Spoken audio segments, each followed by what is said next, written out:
On the 80th anniversary of the liberation of Auschwitz comes an unprecedented exhibition about one of history's darkest moments. Auschwitz, not long ago, not far away, features more than 500 original objects, first-hand accounts, and survivor testimonies that tell the powerful story of the Auschwitz concentration camp, its history and legacy, and the underlying conditions that allowed the Holocaust to happen. On now exclusively at ROM. Tickets at rom.ca.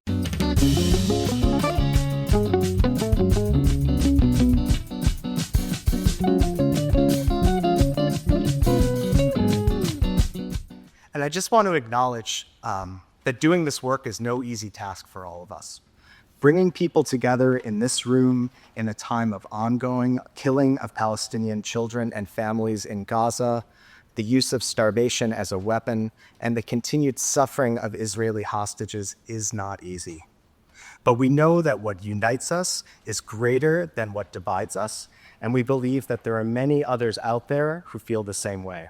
That's the voice of John Meadow, a Jewish-Canadian policy analyst and a member of the local chapter of the Israeli group called Standing Together. He was speaking at the group's recent Canada Peace Summit, which welcomed several hundred progressive Jews together with Palestinian peace activists. And the summit was timed to show solidarity with a summit going on in Jerusalem this week called It's Time, put together by a coalition of 60 Israeli, Palestinian, and Christian groups in Israel. And like It's Time, this group supports a different solution to the current Israeli-Palestinian crisis.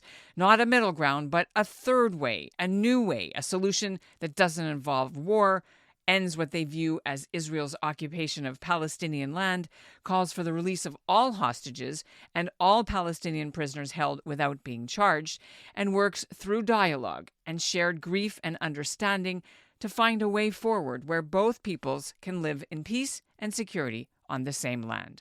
They do also support boycotting West Bank products and keeping up an arms embargo, but for all sides until the fighting stops. Although we've certainly interviewed progressive Jewish leaders for this show before October 7th, and it was mainly in 2023 about those massive pro-democracy street protests against Israel's proposed government judicial reforms, after October 7th, at least in Canada, there's been much less space for the views of these same progressive Jewish voices. They're not so welcome at pro-Israel rallies or at other spaces, and indeed, some have been barred from attending official Jewish Federation events, particularly in London, Ontario, and in Hamilton. But the motto of this show is, "This is what Jewish Canada sounds like." So that's why when I learned about this summit and was personally invited to attend, I felt it was important to accept, even though it was being held on Yom HaShoah, because after 18 months of the ongoing conflict, I needed to see what lessons can be learned, and I felt a responsibility to hear from Jews and Palestinians who were not shouting at each other from opposite street corners or fighting with each other on social media, but rather were trying to work together in the same room to end the war in the way that makes sense and feels right for them. I'm Ellin Bessner, and this is what Jewish Canada sounds like for this episode of the CJN Daily, a podcast of the Canadian Jewish News, and made possible in part thanks to the generous support of the Ira Gluskin and Maxine Gronowski-Gluskin Charitable Foundation.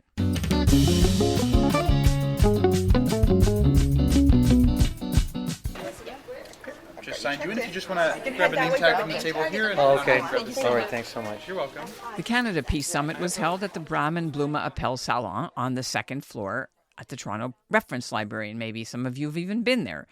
It's a neutral event space where 1 year earlier, the Palestinian and Israeli co-founders of Standing Together first came to Canada on a tour to introduce the movement and to establish fledgling local chapters, which are now successfully up and running in cities from Victoria to Montreal.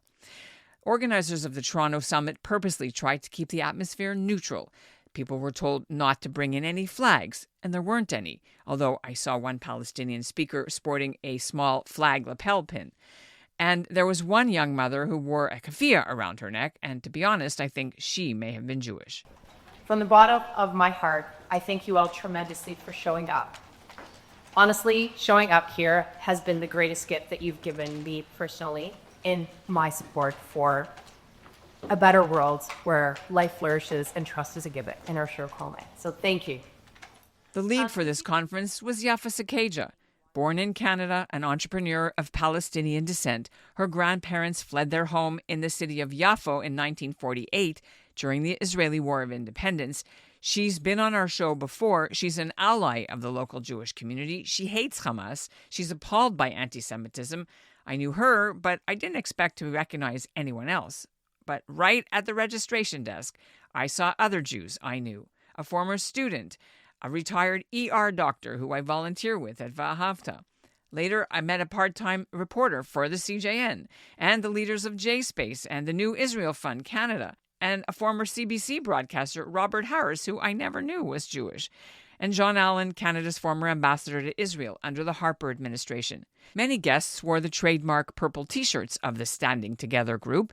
In Israel, their activists have tried to lower the temperature on both sides after October 7th. Recently, they rallied to prevent extremist West Bank Jewish settlers from blocking shipments of humanitarian aid bound for Gaza.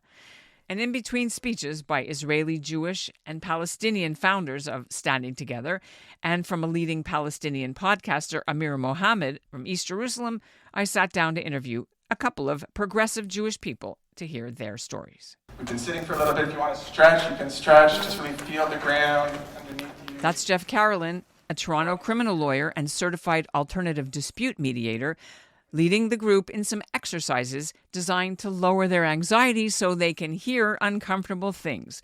Carolin says after October 7th, he started opening up his own home to hold informal group sessions for people like himself who couldn't find anywhere else to go to express their grief because their views weren't popular.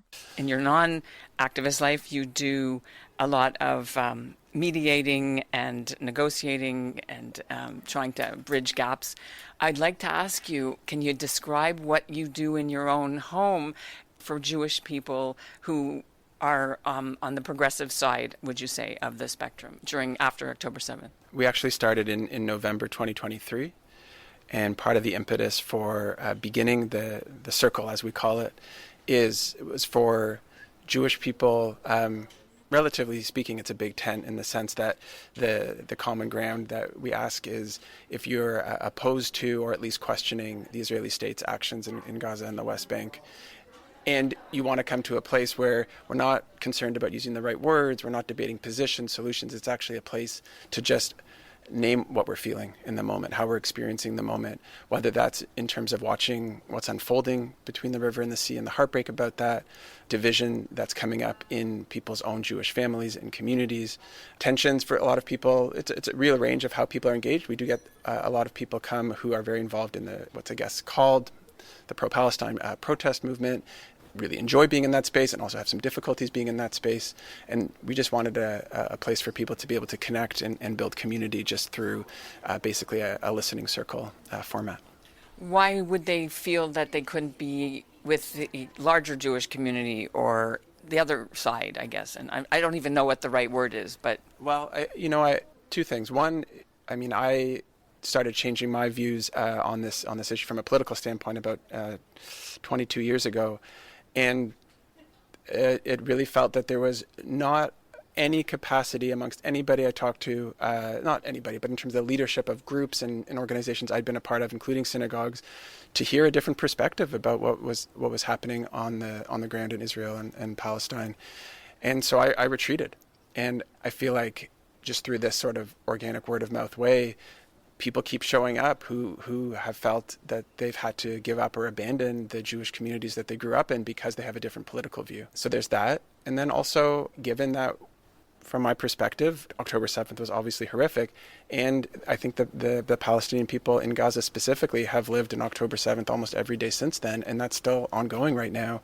And in sort of more left spaces where people are very critical of what the Israeli government is doing, sometimes it feels like the space for the complexity of the Jewish experience and Jewish grief in this moment, not everybody wants to hear about it, in my experience. Some wants to hear about the other side's lived experience. Well, but is it the other side? I don't know. It's like I can feel very impacted both by what happened to October 7th, one step removed from people who were killed, from people who were hostages, at the same time as also trying to understand where did that violence come from and where's the violence coming from now. And it's just a space to just like be a human with feelings. It's really, a way to offering, and we open it to non-Jewish loved ones and friends and family as well, though it has been predominantly Jewish. I really appreciate it. I have so many other questions. It's like how you had to split from your family on your positions. Did you want to say? Or? I've actually think that over the last year and a half, we've come closer together. I think the work of the podcast that's being featured here, Unapologetic, the third narrative, just to plug it, it's two Palestinian citizens of Israel, Amir Mohammed and Ibrahim. It's given us some common ground to find each other again, and I'm actually eternally grateful for it. And so everybody should listen to that and the CJN podcast. Why do you think that a conference such as this, just before May 1st this year will be Israel Independence Day, and then 2 weeks later Nakba Day, can have a difference, or why is it important? I mean, the narrative that Amir Mohammed was talking about from the Unapologetic podcast about co-resistance really resonates with me. What does it mean to have peace, equality, justice, dignity for all the people who live between the river and the sea? And I don't see that the people holding the most power either there or here right now are holding that vision. So if people who are so closely connected to what's happening on the ground there are saying this is what we're trying to do to have a better vision for the future for everyone, I'm here for that. One interesting thing that I didn't know, I learned something, why people are so panicked and triggered when words are said. You just said a couple, and I know if people are going to hear from the river to the sea, they're going to have a trigger in Toronto, a lot of people. Can you teach me what that reaction is for people who hear those words? Sure. I mean, it's also interesting, I feel like, to add that there's another big, powerful group that talks about from the river to the sea, and that's the Israeli government. I mean, it's the first plank in their platform is we control everything from the river to the sea. I feel my own a little bit of panic coming up, just like reactivity in my body just around that. And I get it's a complicated term. But to answer your question, and I'll just speak what just happened for me. I appreciate you saying that. Yeah, and our bodies respond. They're trying to keep us safe. And I think just hearing you name that people who I assume to be like in the Jewish community will hear those words from the river to the sea and be triggered by that. I'm triggered by that trigger because of my experience growing up and feeling that when I tried to share, there's a different perspective. I'd never learned about the Nakba, the Palestinian experience of 48 and so on, and that many people say is continuing today in Gaza and the West Bank.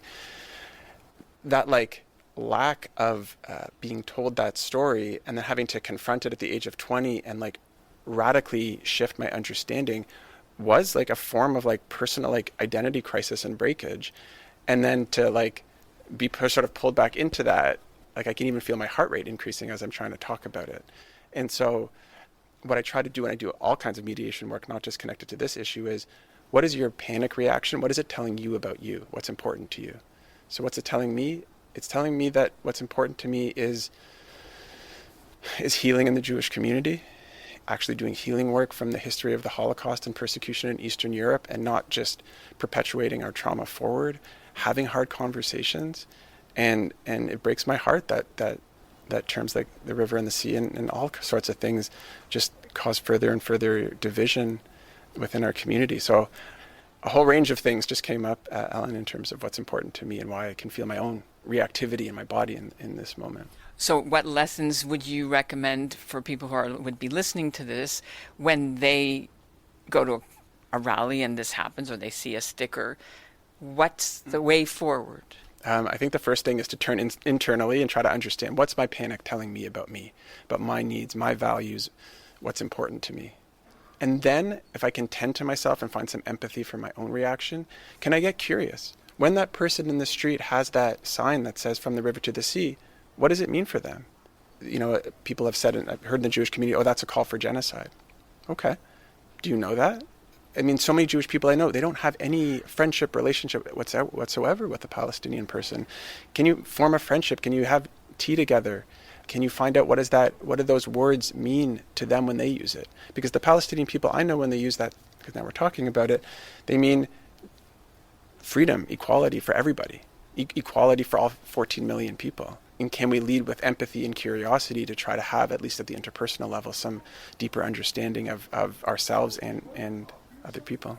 At this moment, as we head into the 77th birthday of Israel, and as some people would say, the catastrophe, what would you like to see happen in the celebrations? And I'm going to preface this by reminding people that when Canada Day several years ago with Truth and Reconciliation, the Indigenous Canadians were like, hold on, you're celebrating with fireworks, but it was our disaster. So for Canadians, how do we put those two concepts together with what happened here in our country versus Yom Ha'atzmaut and how it's seen for you? I don't know if you understand what I'm talking about. No. I mean, even starting with the Canada example, it's a frequent conversation at my family's table on July 1st. My family, I wouldn't exist if it weren't for Canada. So on July 1st, it is a frequent discussion of how do we reconcile Canada's really grim and still ongoing reality and what that's meant for and what that continues to mean for Indigenous people with the reality that without Canada existing, I wouldn't be alive because my great-grandparents wouldn't have been able to find safety and we lost so much family in the Holocaust.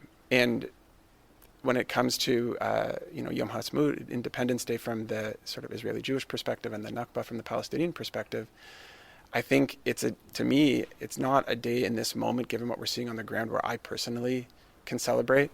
To me, it's a day for reflection, for mourning, for grief that, to be honest, it just totally breaks my heart. What do you want Canadian Jews who are listening to understand about what you would like to see in this next year here? I mean, I've come to a point where I think that Jewish safety, whether here or there, is intertwined with Palestinian safety. And I think we are not free and they are not free, and that the only way through is together. As Jewish people who, as you said, you lost people in the Holocaust, is there a way to do that work?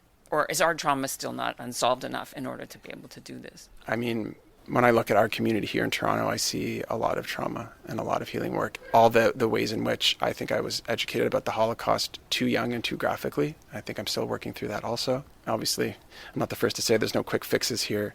The only way I know to move is by trying to pay attention to healing, to repair, the possibility of transformation, as incremental as it might be, and that's what I do. Thanks, Jeff. Appreciate it. We are not a monolith, not as Palestinians, not as peace builders, not as activists, and I think that's what the diaspora kind of community needs to understand. That diversity is a power, not a weakness. Just go back to the values of coexistence. That it's dialogue over debate. That it's nothing can justify the occupation. That it's the people come first, the land is second. The priority is saving the people. And just agree on a set of values and continue straight. On the 80th anniversary of the liberation of Auschwitz comes an unprecedented exhibition about one of history's darkest moments. Auschwitz, not long ago, not far away, features more than 500 original objects, first-hand accounts, and survivor testimonies that tell the powerful story of the Auschwitz concentration camp, its history and legacy, and the underlying conditions that allowed the Holocaust to happen. On now exclusively at ROM. Tickets at rom.ca. While Jeff Carolin didn't wear a purple T-shirt, Noam Citrin and her brother Ido both were wearing them. The two Israeli-born Canadian students from Maple, Ontario, just completed their semesters at university. Noam is taking Holocaust studies at the U of T, where that anti-Israel encampment lasted all of last spring, and Ido attends Toronto Metropolitan University, which was recently called one of the most anti-Semitic universities in Canada. He's taking film studies. In the last year, how have things been for you here in Toronto in terms of fitting in, finding a place for yourselves and your views? In a word, difficult. It's hard on many levels just to find the people who you feel sort of capture the nuance of how you feel. It's difficult to navigate that, and it's difficult on campus, and it's also difficult at home. Okay, so what does that look like? What does that mean? So there are Jewish and Israeli groups on universities like Hillel, for instance, and it's sometimes difficult to integrate into those as well. I mean, they do a lot of, I think, important work, and they don't take too harsh a stance, but even in those circles, I find that these past, I guess, year and a half, you find yourself alienated from those groups as well sometimes. For me, it was a group called Bridging the Gap that Professor Randall Schnorr of York University started to discuss among like-minded people, have civil discussions about the topic, and be less divided. Can you quickly tell me your personal encounters with how it was for you to go to school? In the direct aftermath of October 7, it was very difficult. That law school letter was really startling and very upsetting to see how people would try to, justify parts of it. A lot of it does involve keeping your head down, not being so vocal about who you are. So that's probably been the hardest part, until I've, over this past year and a half, felt more confident that I can share that, and I feel proud of who I am and what I believe in. I don't think it's anything to be ashamed of. So I try to share that with people, that there are groups of, Israelis, Palestinians, all working together, believe in peace like standing together. That's why it's so important to me. It's not a popular position because there's a lot of big wall between the two sides. So how do you reach out? Teach us what you've been doing. So to me, it's not helpful to speak in slogans. It's not helpful to be chanting slogans and marches. I think it's when you form meaningful connections with people, learning to navigate the sit-down conversation and try to slowly ease into it, and I think get them to the fundamental point. We're human beings. You believe in what you believe, presumably at your core, because you care about justice, and if you didn't have to be, you wouldn't be against peace. And you sort of start working, I think, with what we can all relate to, what's most human, what's most relatable, and try to say it's not all about hatred. It's a lot of it is about fear. Unpack it, work from the bottom up, but it has to be a sort of one-on-one thing. That's why I think the bridging the gap. Okay, I'm going to ask your sister. You're at a different university. Yes. They had an encampment. How was it for you going to school the last year and a half? I also felt, in a social sense, profoundly isolated. I'm part of the queer community, and that community has been resoundingly anti-Zionist and anti-Israel in its rhetoric and in its orientations, and it was very interesting going from a place where, I've never felt closed about my identity. I've always talked about all of the identities that I've held and shared that with friends, but that going from something that felt like an easy conversation to navigate to suddenly feeling like in a lot of ways I was having to choose which events I was going to, which groups I was hanging out with, whether, I wanted to be defending my identity as an Israeli or my identity as a progressive or as a queer person, right? So there were a lot of decisions which I felt like I was frustrated by the fact that why should that be a decision? Why should this be a binary? At the end of the day, I know myself and my politics and my beliefs, and I know that I am resoundingly pro-people and pro-peace and pro-humanity. The different approach I took to you is I just started a support group. I just started reaching out to friends who I knew who were Jewish or who weren't Jewish, but who I had had deep conversations about this topic with and who were very empathetic and well-informed, and saying like, hey, I need a space to be able to grieve and mourn and talk about the fact that I feel scared walking past certain parts of my campus right now, and that, I have friends coming up to hug me when they see me in the field when they're just coming from a protest chanting from the river to the sea, and not even clocking that from the river to the sea might have a different connotation to me than it does to them, that it might be something that makes me feel afraid or that makes me feel unsure about where all the people chanting that might stand about my existence and my right to exist in my homeland.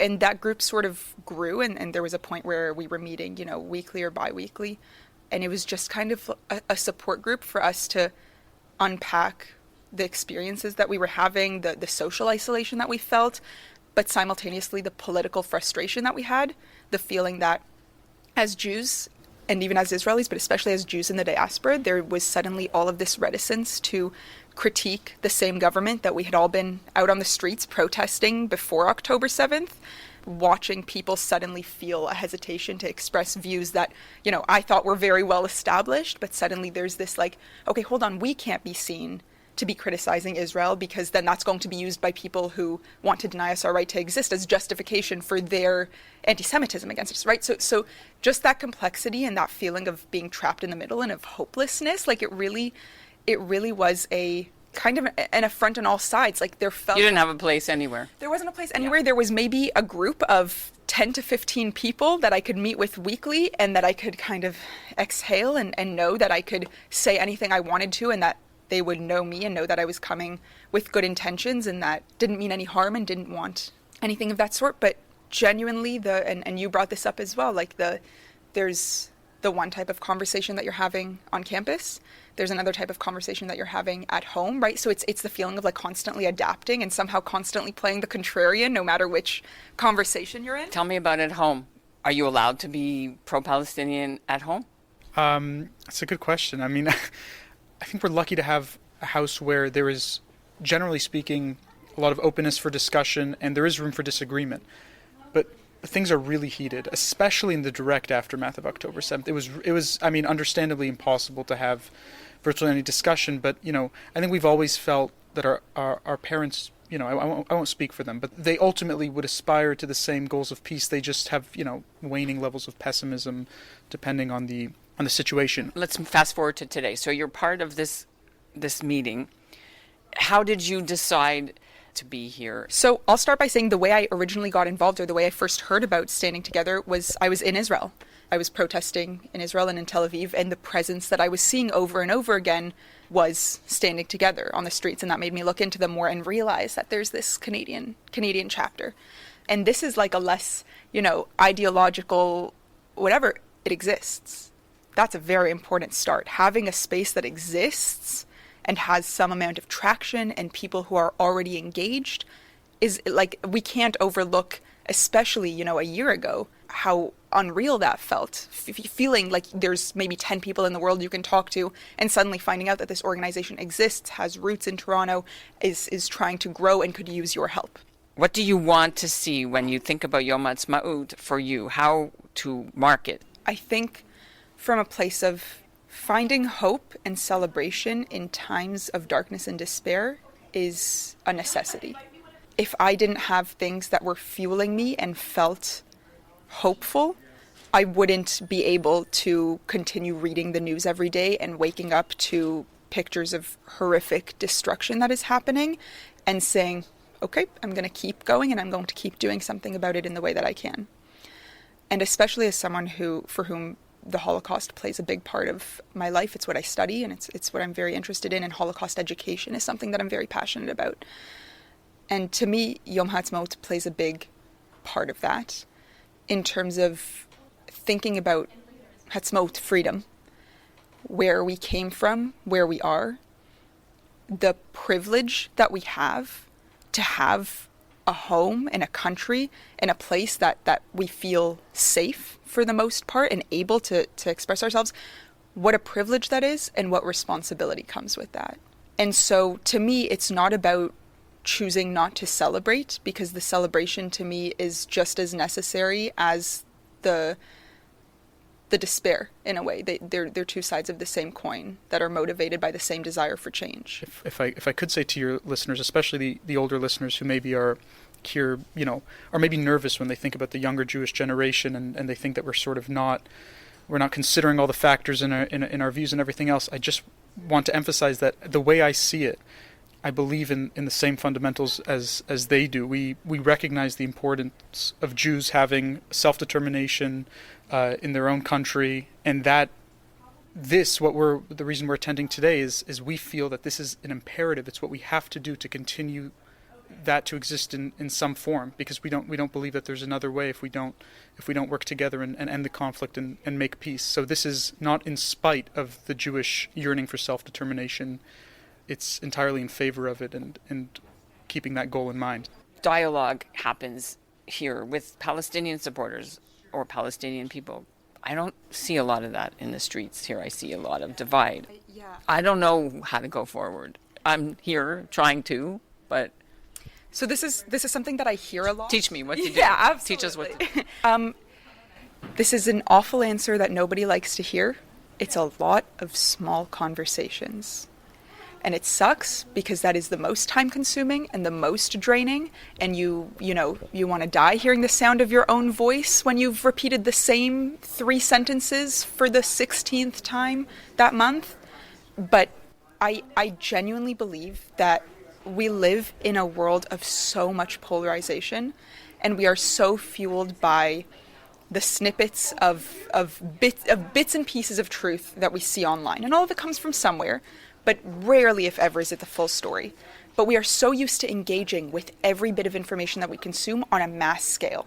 And I've genuinely come over the past year and a half to believe that the antidote to that is just the 180-degree opposite course of action.